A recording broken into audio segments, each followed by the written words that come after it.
Hey, folks, for episode 52 of the Rental Roundtable, we had on Brett Bakers, the owner of States Rentals in Midland, Texas. They've grown from zero to $60 million in fleet in less than 3 years. He's the sole owner, totally bootstrapped. He talked about how they've grown. It's a really awesome story. Probably the fastest solely owned independent rental company that I've talked to in the last 3 years.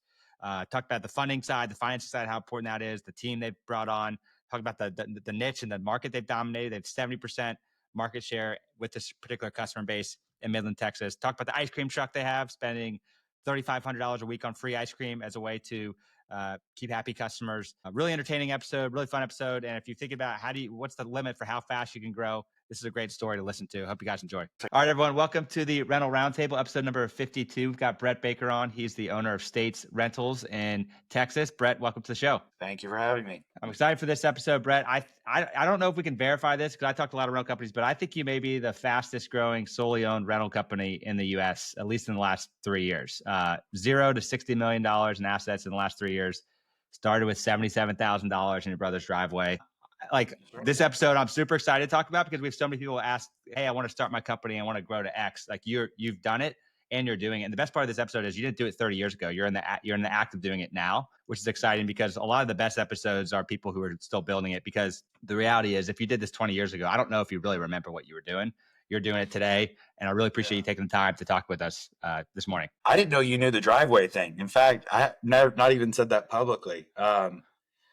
I just told 2 customers the other day, which were the first customers I ever told because they were saying that I came from a bunch of money.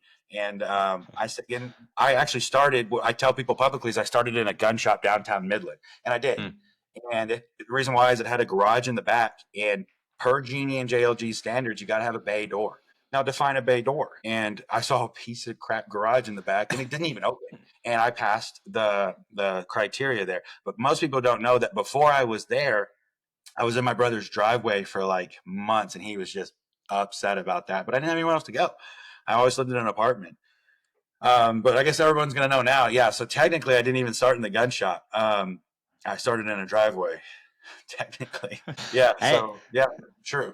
Rags to riches. And I think, well, I did my research, and I think the crazy thing is like this didn't take 30 years. You know, like you've grown super fast in less than 3 years, right? Like you were in your brother's driveway 3 years ago, and now you are one of the fastest Not even growing. 3 years ago. Yeah. So we're at 33 now. So it's So it's shocking to me. So as I tell the story, I want everyone to know that every single day I wake up and am shocked. Right. So before we get to your story, that's a question I have because I think there's like a mindset gridlock where people can, whether you think you can or you can't, you're right, sort of thing. Is this already bigger than what you set out to be? I'm like, what keeps you going and dreaming, going like, no, we're not. Yeah, we're proud of what we've done, but like, man, we're just getting started. Like, what keeps you going? I mean, is this already bigger than what you anticipated when you started? My goals when I started was I really, really wanted to do about $500,000 of total revenue out of Midland, and then do $500,000 of total revenue out of Carlsbad, New Mexico. And that was like a 5 to 10 year goal. And I thought that would bring me all the joy in the world because I've worked for so many different companies. I have my equipment share mug here. Obviously it gets used a lot, so they know they got their money's worth. I thought that would bring me all the joy in the world.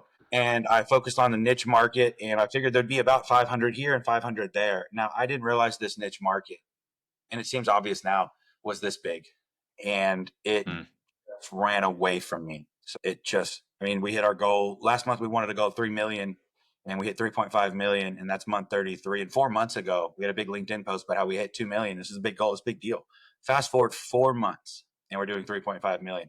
And we could hit 4 million this month. That is, the trajectory of the company. So when you wanted to start, you said you wanted to hit 500K. Is that 500K monthly revenue or annual total revenue? Total.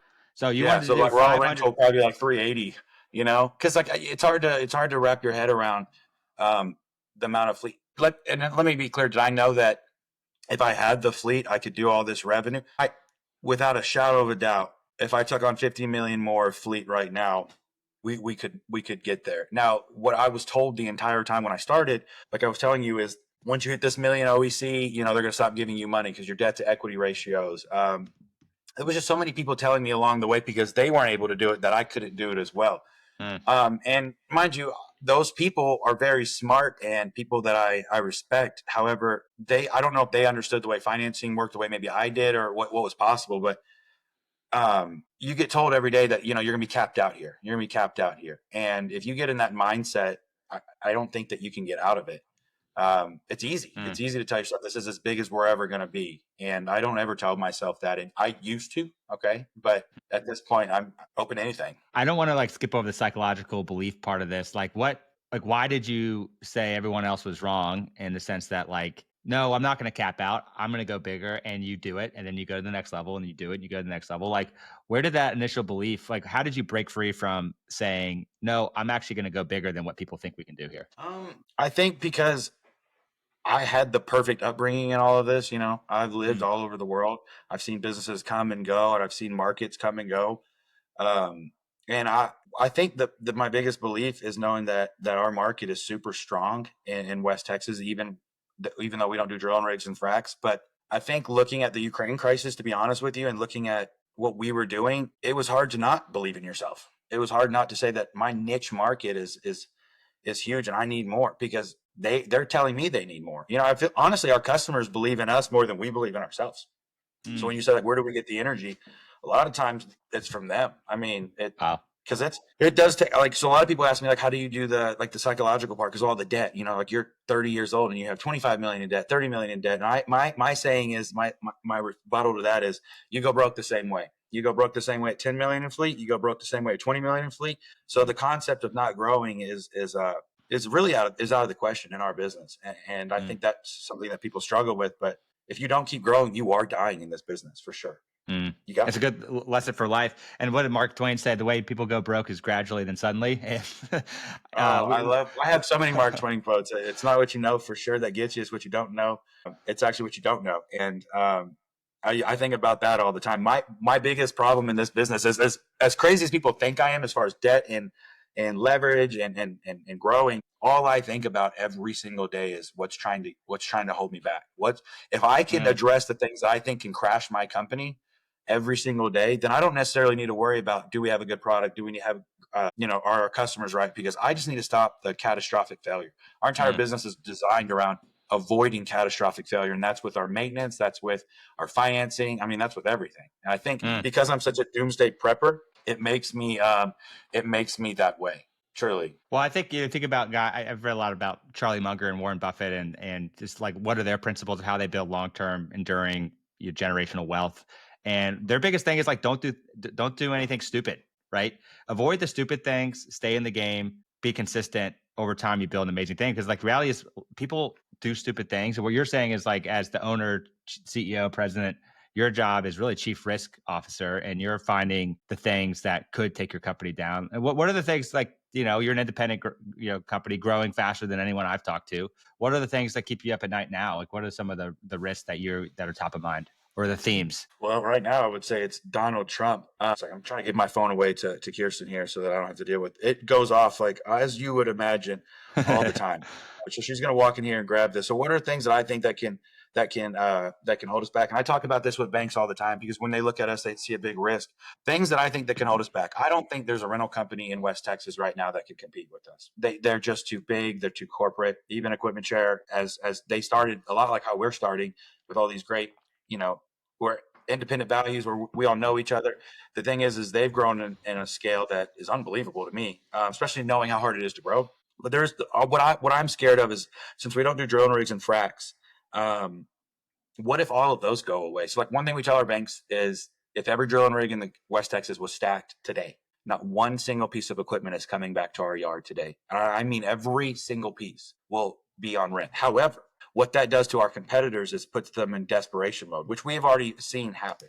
And they come after our customers. My biggest concern is that we take on too much market share here in our niche, and they bite back. And mind you, that's kind of what we're dealing with now, is that they're so Mm, big, we're having so much success that they've decided that we shouldn't be here. So the best solution to that, oddly enough, is we have to scale to a size where they cannot push us around anymore.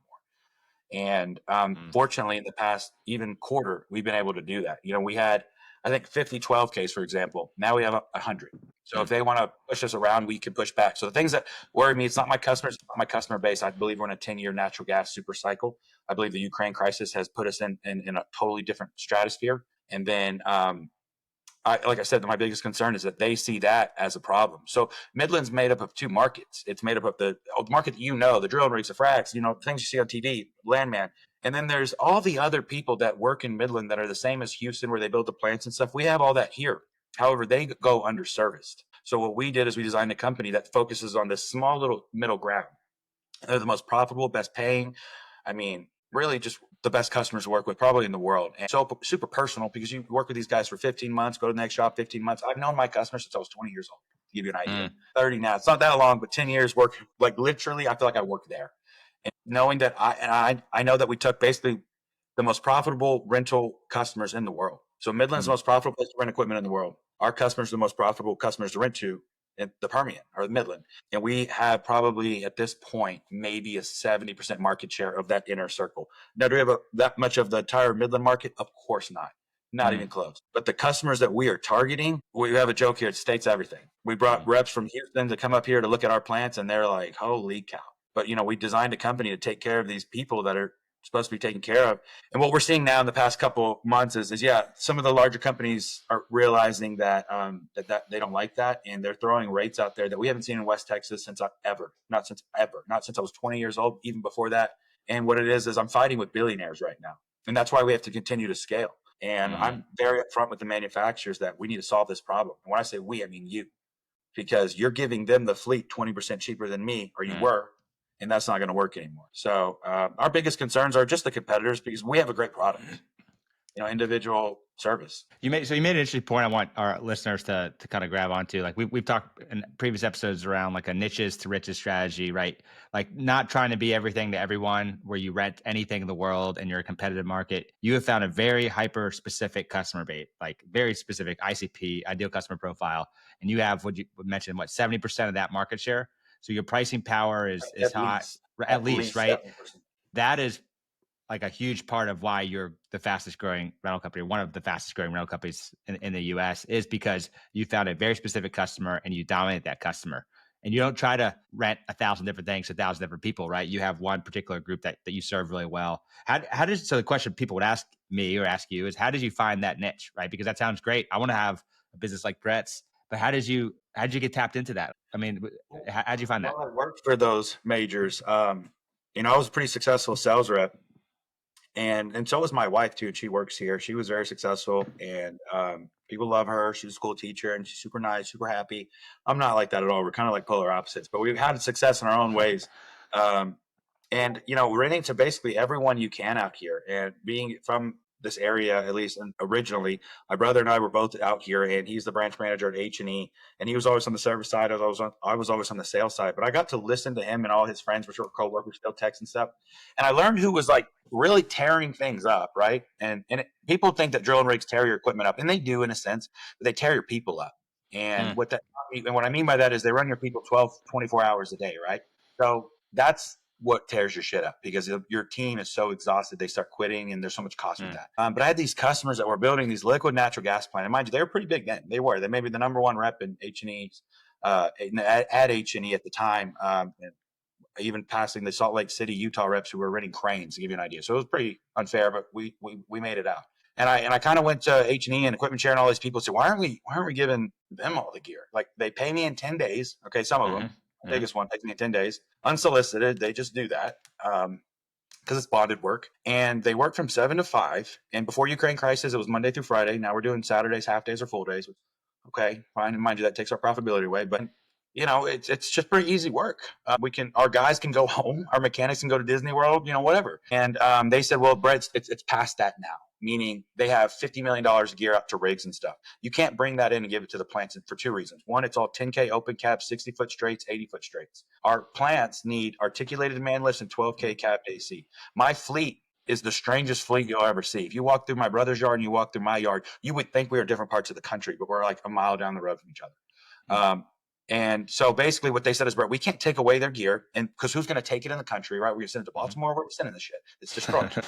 So, and mind you, so we're so invested in that, and we cannot, and this is true, we cannot bring in $50 million to support what you need. And they did to the best of their ability, because there's only so much human beings that we can get inside this building to take care of this gear. That's a part of Midland that people don't understand.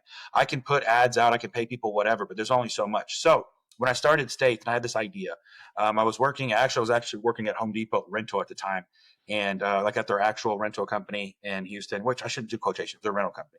And I actually got an award or a patch for my apron, which I loved, and I didn't get to keep, for entrepreneurship. And I was like, okay, I'm out. We grew Houston 909% in a year. People ask me, like, how did you do that? We were rich. Okay. Pretty simple. It's fucking easy. Like, at that time, Home Depot was the largest corporation like in the country because of the COVID crisis. Well, I took that. What it taught me at Home Depot, though, is I felt like they were doing some things wrong. And it taught me that you can be rich and you can still do things wrong. They were basically running the company on Microsoft Excel. And when I mentioned Rental Man, they were like, no, that's too expensive. And I was like, oh, what? What? So that was like the day I got it in my head that I wanted to start States Rentals, because I was in Houston at the time, and I knew, and Kirsten still took care of my customers, or her customers, our customers back home. And I knew that if I started a rental company and started with the right fleet, okay, and then built it out with the right fleet all the way, I would never be in a position to where I couldn't pull the gear off the rigs to take care of them. Does that make sense? It was always what it was supposed to be. It was always 12Ks cabbed AC. It was always 45 articulateds and ultra booms and air compressors and light plants. It was never something else. Mind you, I thought that would get us to like a $500,000 store pretty like in 5 years. Well, it grew bigger than that. I mean, the demand for what we do was through the roof, because at the end of the day, this is a service company. And a lot of these plant building teams, that's what I call them, like a team, a crew, they've been together for 10 years, the crew itself, not just me with them, but the crew. Some of them built plants in Houston, and they're used to that high dollar service. I call it a 12K, better fucking be here. That doesn't exist in West Texas. It's more of, I'll get out there when I get out there. And our two mechanics for 75 million in fleet, okay, and that is one of the larger companies here. They'll be there when they get there. So I basically just bucked the trend, and because I'm the sole owner, I don't have to answer to anybody. I built a company strictly to take care of these men. And mind you, there are customers, sub-customers, what we call them, around these plants. Like we do the power plants outside. It's a company from Houston. They come in there and, don't get me lying to you, they do all the power outside. It's this dangerous little area, substation, whatever. And we do all their stuff. And then we do Encore stuff who power, I guess they put the electricity in it. It's all these sub-customers that are involved in this. And then when they leave the plant to go do a small job, they call us. And it was just that I found these customers because I was at H&E and all these big companies. I was like, why are we not focused on them? And even still to this day, I talk to those people that are at those companies, and they're like, man, you were right. Or not you were right, but they knew I was right. They're not dumb. They know. But they weren't in a position to adjust. You can't move $1 billion company like that overnight. So like I said, if you walk through my fleet, it's very funny. It's very funny. And you walk through my brother's fleet. Totally different. And he's really successful over there, by the way, and doing what he's doing. And mind you, when I came back because when I left H&E, there was a little bit of litigations and stuff. So I came back, and I didn't want to tell anybody that I was Brett Baker, by the way. I went by Andrew, not Andrew Baker, Andrew. My middle name's Andrew. And it was kind of like a McLovin thing and blah, blah, blah. And I didn't want to dull his shine because he was so successful. And when I came back, by the way, all my plant customers had a bunch of his stuff on there. And I was pretty pissed. I was like, man, it's a pretty good business idea you got there. And, because he knew, and he was trying to gear the branch towards that business as well at H&E, because he's smart like that. But when I came back, I mean, I went full at it, everything that I have. And being the sole owner, when I tell people, like you say, what do I tell myself, that like, how do I beat other people psychologically? You can't beat somebody that doesn't want anything. That's what I tell people all the time. I don't want anything. I live in this house is rented. My wife wanted a doggy door. I lived in an apartment downtown, but she wanted a doggy door for her dog. So that's just the way it is. We have States rescues. And, but the mentality of this, like, why do States keep growing? Every dollar we make, I pour right back into it. So I don't want anything. Can't beat me. I would do this for free.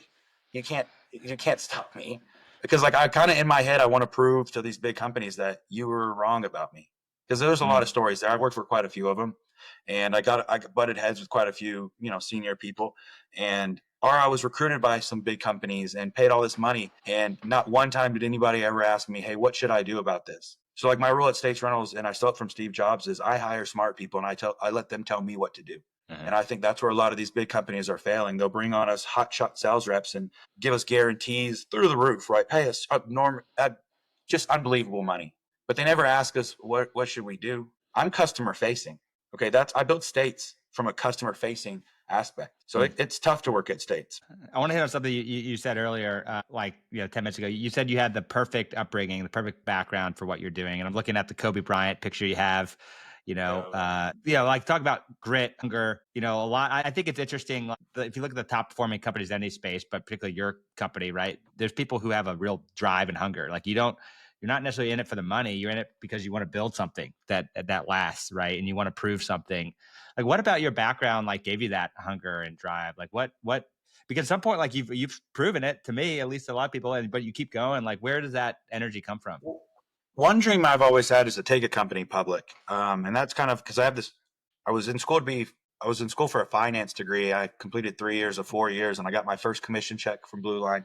My first real commission check. It was for $25,000 and some change. And of course, it was taxed and all that.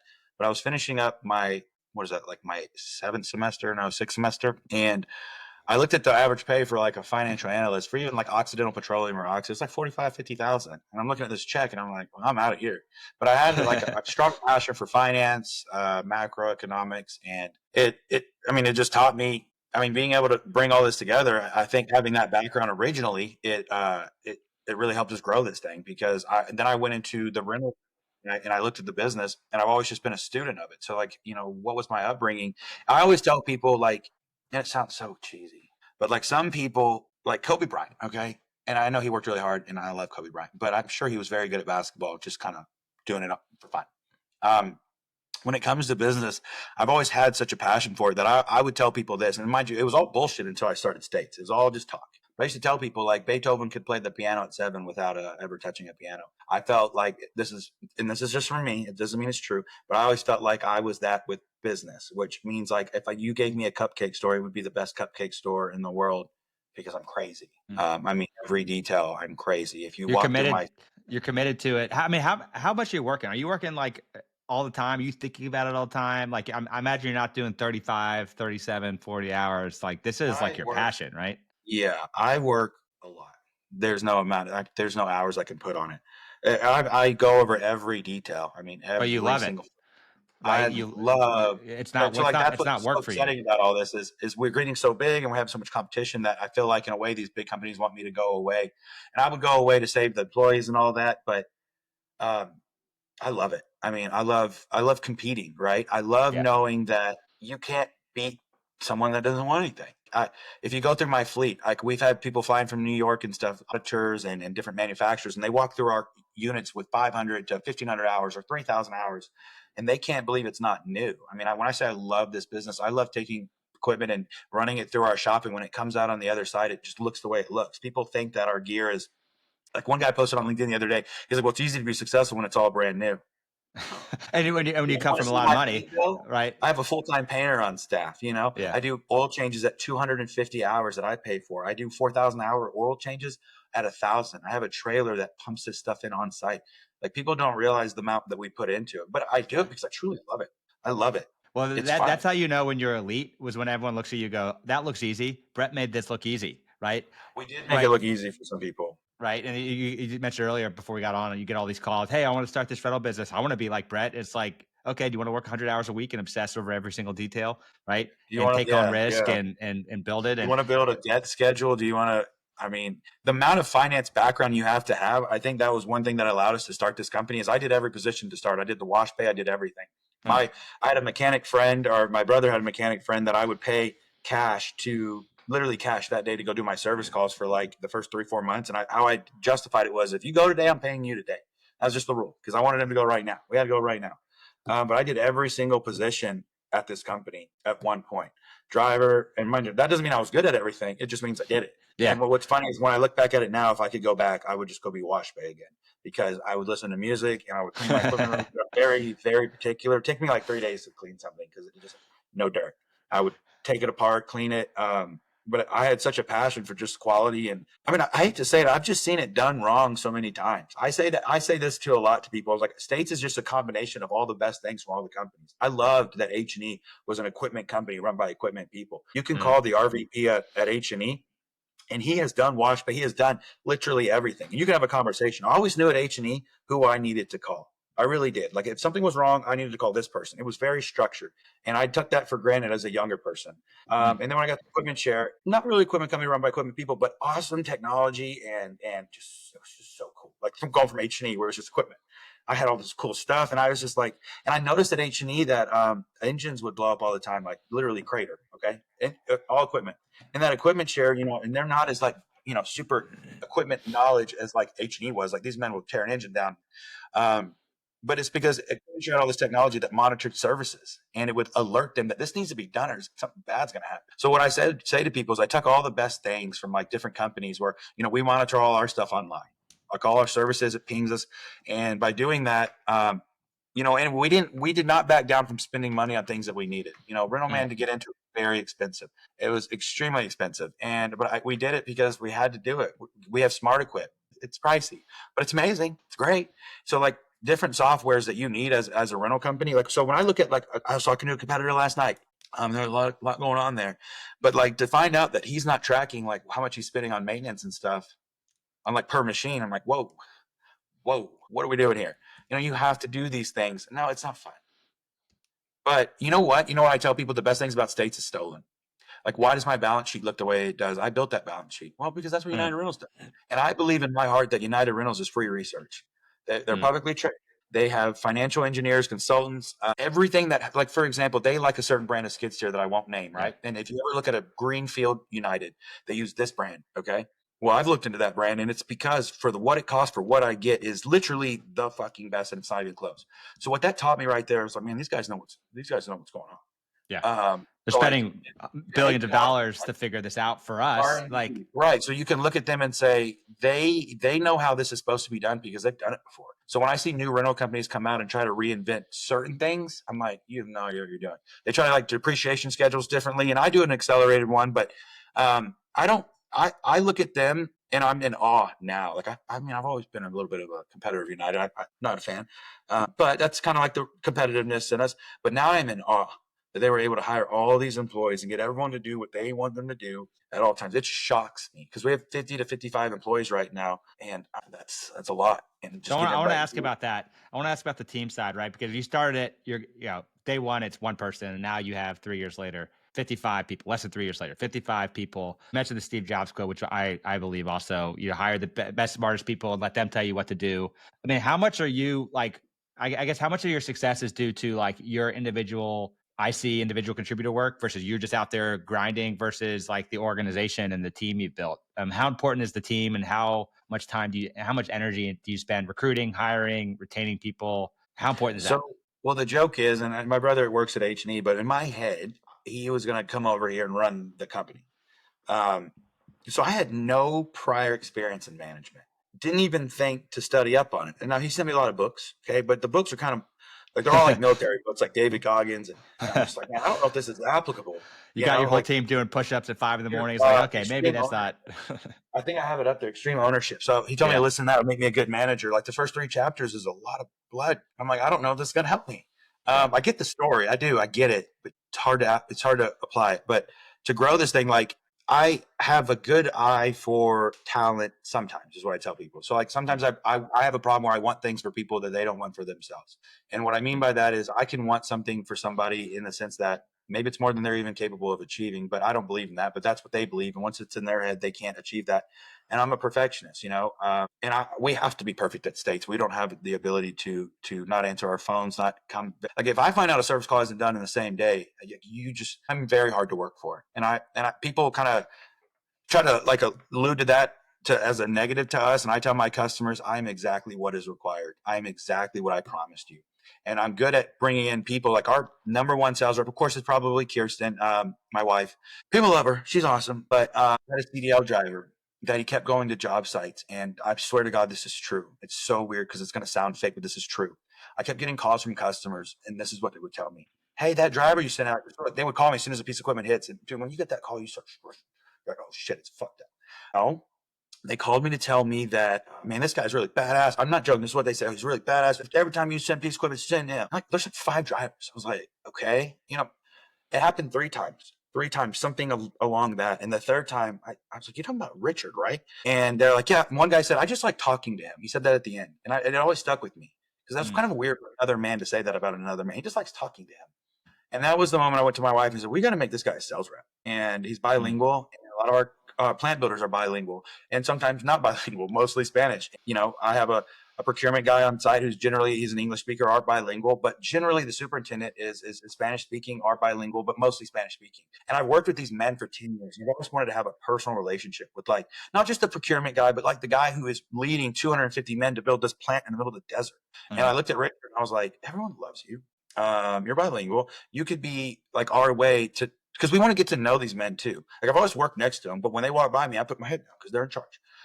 By bringing Richard on, like, you talked about like picking people. I knew that by bringing him on, he was going to bring us to that next level. Because he's just, honest to God, he's super annoying how likable he is. Every time I'm upset, he tries to pray for me. I'm like, stop it. And they fucking love him. So like, how did we go from 2.5 million to 3.5 million in 1 month? I would say Richard. He's crazy. mm, Because he's never been in sales before, and this is true, I didn't tell him what not to do. I looked at his mm, GPS time because he was bringing us apart for a customer in my lobby. I never check on my sales reps. If I have to check on you, I don't need you.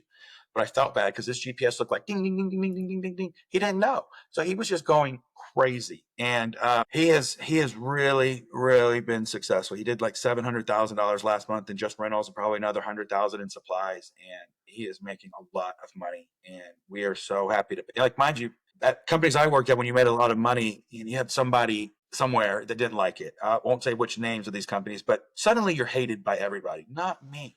I don't give a shit. I was in sales too. I'm so happy that he's doing it because I mm, know that if he's making money, we're making money. But picking him was like, dude, that's like my biggest brag. It's like I picked him. I have a mechanic. His first day, he wrecked our truck. When I say first day, he wrecked our truck in the first hour in the parking lot. And all those men at these plants who lead men, 250 employees and stuff, because they don't all speak Spanish only. So I get advice from them, like how do I get employees to do what I want them to do? Because I'm always asking for advice. You don't believe it, but I don't know everything. What makes me good is I know what I don't know. So I'm asking people, what do I do with this mechanic? Okay, he's like 23-year-old kid. He worked at Cummins and like he's really good with generators, electronics. But so let's fast forward. They were all, you need to get rid of him. I didn't get rid of him because honestly, I needed him, and we'll see how it goes. And that young man has went, and mind you, he was making like, let's say $25 an hour when he started. He is our highest paid tech now, and he is making a lot of money, but I don't ever regret it because I get it out of him. And now now when a service call comes in, these customers are like, you need to fire this kid. They're requesting Hector. Or why didn't you see him, Hector? And it mhm, makes me laugh now because in a way, I didn't do much, but I'm the one who was like, I'm not going to fire him. And so, mind you, but he also kind of fucked me up a little bit too, because I thought, so him and John were my first employees. John's our COO now, and Hector's like our lead tech, fucking support tech, everything. And I thought that they were all going to be like that, where you believe in them and they just become all stars, right? That's not true. They didn't tell me that in the fucking Jocko Willink mm. book. That's not what's in there. So because I believed in him and he became such an all star, I believe in everybody and they don't become an all-star. And mind you, recently I've become more bitter where I'm like, you know what? We don't need to get rid of him. And that I can see how some of these older managers were kind of hard on me because I'm Mm. like, oh, you just did this for 10 years. And now you're kind of a jerk, so to speak. Right. So I've become a little bit of that. So But the yeah, team I is mean, the that's team what is we got. super important, and it sounds like you've had some hires that have been explosive. But like the reality is, if you're the best owner, president, manager in the world, you're not going to have 100% hit rate, and it's like learning Well, from say what that. And yeah, well, now you know it, and now you're telling I people on the know now. podcast I know who now. someone else will learn here. I want to get to the financing side of things. I know that's been really important to your growth and something that people can overlook. You have a finance background, so it's sort of like really natural to you. We talked to a lot of groups who really love equipment, but they don't have the finance background necessarily. How important has funding your growth been? Right, you've been growing explosively. How have you done it from a financial perspective? Well, I mean, first and foremost, I don't want to give people the wrong idea that we're not in a fortunate market, right? We're in a fortunate Mm, market with great rates and great customers that pay us very quickly for the most part. Our average pay is about 42 to 46 days. It's really an industry leader. And mind you, it was like 25 days until we grew so much and took on new style customers. A lot of people think that I come from money and I don't. And a lot of people think I was given money and I wasn't. As far as unsecured debt versus secured debt, for people that don't know, unsecured debt would be like a bank just giving you a $250,000 line of credit. We basically built in all of states until December 31st of last year off a $250,000 line of credit of cash, which I spent almost all of it on some really bad man lifts. And then now we have a $750,000 line of credit. That sounds like a lot, but I know people that started their companies with $1 million to start. So for us to be billing almost 40 million a year right now, it's pretty low. So I say that to preface that, guys, we're not given a lot of cash. We're operating off the cash that we bring in from our customers, and we pay our bills. And I'm big on, paying on time. We've never missed a loan payment to anybody. And we service we looked at it the other month, about 1.74 million in ACHs a month. That means automatic payments coming out. So it's a lot. And then we pay our employees. Then we pay, it's a lot of debt. But after being reached out by multiple people, like, how are you growing this fast? There's all these rumors going on about us, and I really wanted to get the record straight. I also want to apologize to all the people that messaged me on LinkedIn from like different companies all over the country saying, hey, should I quit my job and start a equipment rental company? I told them no. And not that I don't believe in them. It's just that I was very fortunate to have started in COVID. So there's a dash of that. But where we are today, it's not really relevant to like the customers that are at 3 million wanting to go to 20 million. And mind you, there's more factors in there. Like if you're in like a Des Moines, Iowa, you probably shouldn't go to 60 million in 33 months. Okay. So like let's keep it all perspective. Like we're in this bubble. So like our bubble is going to, our market share, our ability to grow is going to be this much. And if you're in a smaller bubble, just keep it in perspective here. But I wanted to talk about financing because a lot of messages coming through, and because I don't answer all of them, I feel like maybe there's the wrong idea about me. And I became LinkedIn famous recently for telling some customers just really to kick rocks, because I guess people thought because we had this big company and all these employees that I was politically correct, and I'm not. But I wanted to get the record straight with a lot of the LinkedIn stuff, where I want to add some context to the States and how we got here, and I also want to give them some tips on like how can they grow their company. Do I recommend growing at the speed that we do? No. I don't have children. I don't have things outside of this, so like it's easy for me to, guys, go all in. It really is. I have a huge life insurance policy for myself, so that if something happened to me, I know my company's taken care of as well. But not having children, it really gives me a different perspective, and I don't know if it's a better perspective. I really don't. I think children are great. So keep that in mind when I tell you these things. But when you're scaling a rental company, a lot of things are only paid for by scaling. Like, why did I grow? Why did I get a mechanic? Well, because I needed a mechanic to fix stuff. Well, I need more equipment to pay for him. Well, then he said he needed a field truck. Then I got more equipment to pay for that field truck. And you start going down this line, and suddenly you have millions of dollars of fleet. When a lot of people told me that you'll get to a point where you have to stop. Well, I couldn't stop because I needed all of these things a company has to get to a certain size. A rental company, you're going to have to get to a certain size to pay for things. So if you're hovering around 3 to 6 million, you are going to be extremely inefficient and extremely unprofitable in the aggregate. You need to mix up your fleets. You need to have a great story. There's things available to all rental companies that they don't know. But when it comes to like getting financing, first off, you have to know the rental business. You have to be able to explain why you're going to be successful while other people aren't. If you go to banks and say, like when we say we focus on a niche customer, we don't say we're focusing on niche equipment. That's a big thing you should probably stay away from when you're talking to a bank. Here's why. I have things like auger bits all the way up to massive excavators and hammers. I mean, I'm everywhere in between. Why? Because I mix it up. Why do I do that? I'm trying to achieve a certain return on my assets, cash on cash returns, so to speak, because we do a lot of down payments, or we did. So now it's more just cash on, basically more of an ROI percentage. But I don't think a lot of people trying to scale their business really bring it all together when they go to banks. So if I go to banker A and I want to get 10Ks, well, it's not going to happen. Even for us right now, it's not going to happen. There's things that we have to put in place before we even have those conversations. One, I have a big role where I don't fill out an application on some website. That's insane. I need to talk to somebody. I need to have a face-to-face conversation with somebody, or at least a phone call conversation, and explain to them why their money is safe with us. You need to have an actual story put together that they can relate to. It can't just be, well, we started a rental company, now we're renting equipment. Who are you? Why are you special? Why are you different?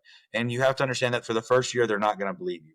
So you're going to have to get comfortable with doing large down payments at first. You're going to have to get comfortable with paying cash for some things at first to build your story. So like one thing I would tell banks is like, we have what I call, they're shitty loans, but I call them inefficient loans. Our first year, we've got a lot of inefficient loans. And I love to go to my same bankers and say, look how good we're doing with inefficient loans. What if you gave me a great loan, right? When it comes to financing, you got to have your books together too. So one thing that our manufacturers like, because we work with our finance people and all these different things in our banks, is if you call me for my finances today is April 3rd, 9:53 a.m. If you call me for my finances today, and I'm talking up to today, they're available today. The concept of you turning in your books 2-3 weeks after a month is closed, that's insane. If you don't Mm. have the background to do your own accounting and you're waiting on somebody, you need to learn. It's available on YouTube. This stuff is not that hard. We built our books on QuickBooks. You need to be able to have these conversations with your banker one on one. You and him. You need to be the CFO and the CEO. If you can't do those things, he can't get you the money. Um, Mm.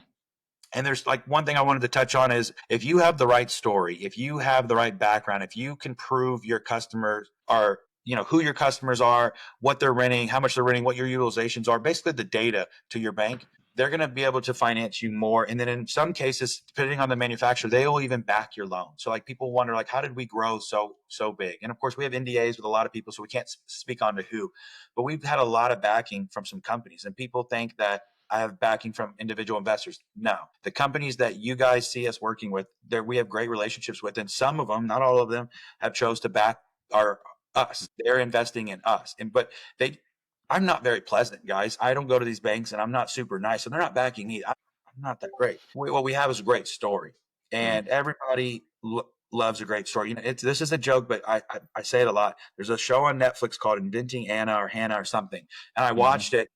Mind you, she's a fraud. And I often feel like a fraud in this company because all of this is so unbelievable to me. And I tell my wife, am I Anna? And she's like, no, you're not. But, I always feel like I'm Anna or Hannah, whatever her actual name is, because I'm convincing banks to give me millions of dollars all the time. And, when you look in the mirror at the end of the day, you do feel like nobody. And but when I watched that show, what I learned is literally from that show was these banks are just people. So when you say that Caterpillar won't give me another $1 million, well, honestly, and take it with a grain of salt, all the people watching here, if you're buying equipment from Caterpillar for your rental company, you need to stop. Let me just stop right there. You need to stop. You're not going to make any money. The margins aren't there. So let's bring in a bank or a company that you can make money from, whether it be Takeuchi, John Deere, CMG, Komatsu, any of those companies. Now you're in a good spot. But if they're not giving you any money, are you talking to the finance person? Are you showing them the data? That's why it's important to have these softwares in places, because I can present them the data. This is my utilization on this particular Mm-hmm. piece of equipment. I own 90 of them. I have 88 on rent. 2 have to be down. So I do need this loan on this piece of equipment so I can continue to pay. Guys, you can be as brutal as you want with some banks.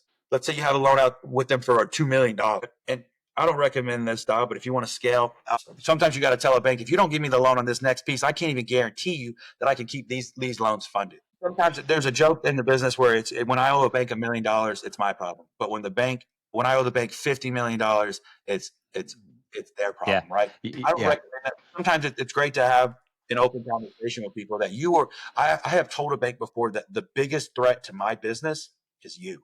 You're the only thing holding me back, because I know that if I had this loan, I know that I can put it on rent. And mind you, when I first started, guys, at the ARA my first year, it was pretty sad. I mean, it was pretty pathetic. I begged people to want to talk to me, and I felt like, honest guys, it was probably the most humbling thing in my life. The second ARA, I felt like Bon Jovi. I could not. Mm. I let everybody down. I missed every meeting. I tried. The third ARA, I didn't even go because I see these people all the time. But these are the same people I've been convincing of my story. But I think a big thing is when you tell a bank something, that you're going to do something, you're going to execute on something, you need to bring it to them. So when we hit 3 million this month, you better believe that I sent out 20 emails yesterday saying, I fucking told you so. Sometimes you just got to tell the bank how it is. This is from JLG Finance, and it's a mean joke, and he thinks it's funnier than I think it's funny. He said, you're like an interest farm, and everyone's just milking you. And I was like, okay. But we paid 240 or 254,000 of interest last month, and that's a lot of money being paid to banks. If you want your portion of that, because we are an interest farm, I need this loan.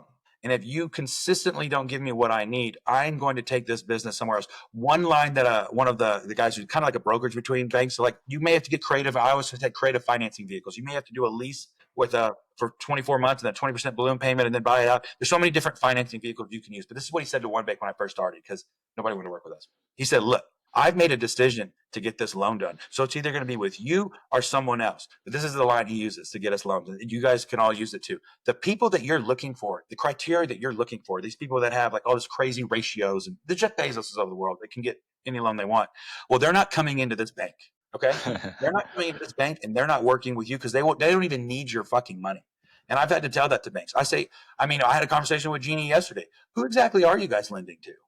Because I needed some more pieces, and we generally look around and see, what financing is available. So you got to mix it up. You have to create competition, Mm-hmm. okay, with banks, with your manufacturers. They need to know that if you don't give me this equipment, let me tell you what, he's going to give it to me, and Mm-hmm. I'm going to I'm going to have it all over LinkedIn. It's going to be very popular. I know that's mean, but guys, it's a competition out there, and this is the number one thing for all of the listeners to understand about banking is, do you know how banks make money? They loan money. That's sometimes you got to tell a banker that, like, how are y'all going to make money if you're not loaning to anybody but Jeff Bezos? You know, the man that you're looking for is not walking into this bank trying to buy a 10K telehandler, right? So get that out of your head. And I think for the men that are walking into this bank, I think I'm one of the top candidates for this loan. Okay. And you need to come to reality that, you know, especially if you're using a local bank in the middle of nowhere, like we do sometimes, this is as good as it's going to get. Okay. And I deal with that in my business too. I would love to have the perfect customer that pays me on a credit card up front with COIs and insurances. That world does not exist. So I have to operate in the world that does exist. And I think a lot of people are really good people, and they're really nice and kind, and that's really good. But sometimes when you're a business owner, you've got to get a little bit rough around the edges with banks, because their job is to mitigate risk. Mm-hmm. And our jobs as equipment owners is to build a company, and you got to advocate for yourself with the confidence. Right. And you do. We're wrapping up on time here, but I do want to briefly talk about the ice cream truck. Tell me about that. Yes. So one thing that I think that got us in several magazines, I spent about $45,000 on an ice cream trailer, and I give out about $3,500. Well, it was like $2,500 now lately.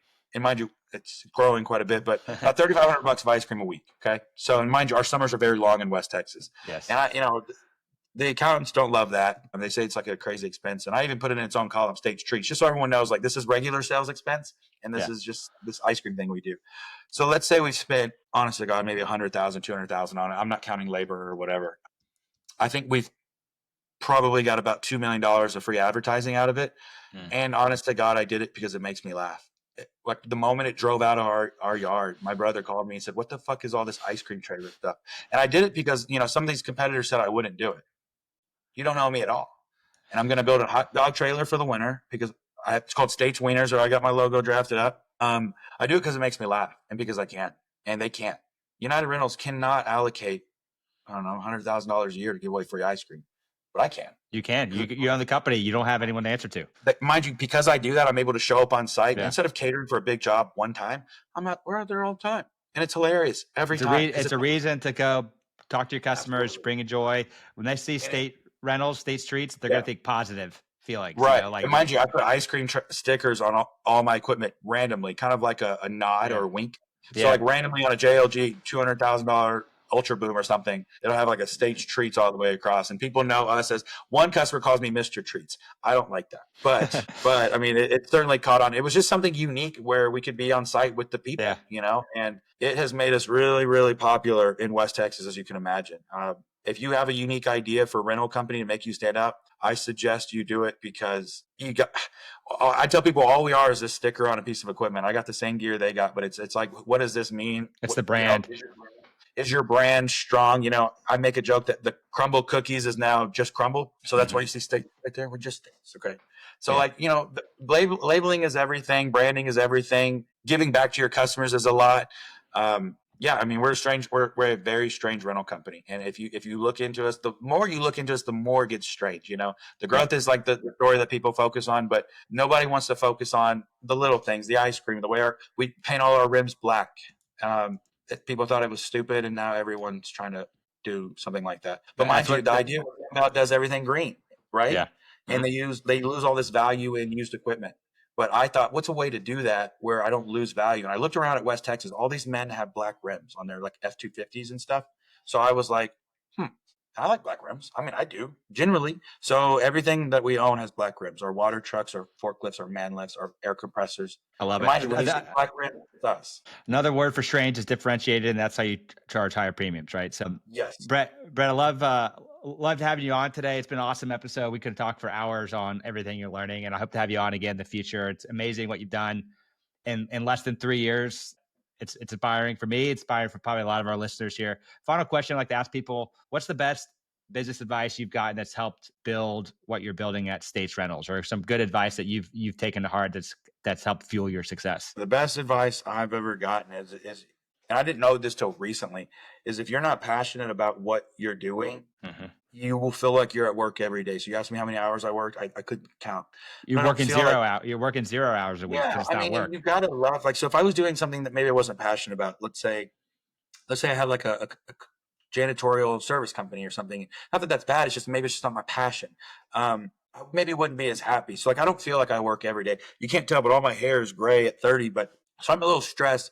But I told my wife because she can see that I'm stressed. I said, but in a way, I said I'm happy, and because I'm happy to do it. I love putting out a great piece of equipment that's just super shiny and the rims are black and everything's really clean and it drives right by my competitors. And I love it. And because I love it, it's not so bad. So if you're not passionate about this industry, and mind you, it is hard. People will destroy all of your stuff and it sucks. So like if you're not passionate about rentals, I really suggest that you don't get into it because there will be days where you buy a brand new piece of equipment and it will be destroyed in hours. And you have to be passionate about repairing it, fixing it, getting people to do those things. So passion is going to be huge. I suggest that you get some sort of financial background as well, so that you're not a slave to your accountants and your CFO, and you can know you can know your books if something was not going the right way. But I would say passion, and getting a little financial background as well. I love it. Well, Brett, thanks again for coming on episode 52. Awesome episode. Really fun to record this. And I don't know, let's have you on a couple of years, see where you're doing 2-3 years. Maybe you are going public. Texas is getting their own stock exchange. They call it Y'all Street instead of Wall Street. And that alone is hilarious. So I have to do it. There you States will go. be on y'all. Awesome. I love it. All right. Thanks, Brett. Thank you.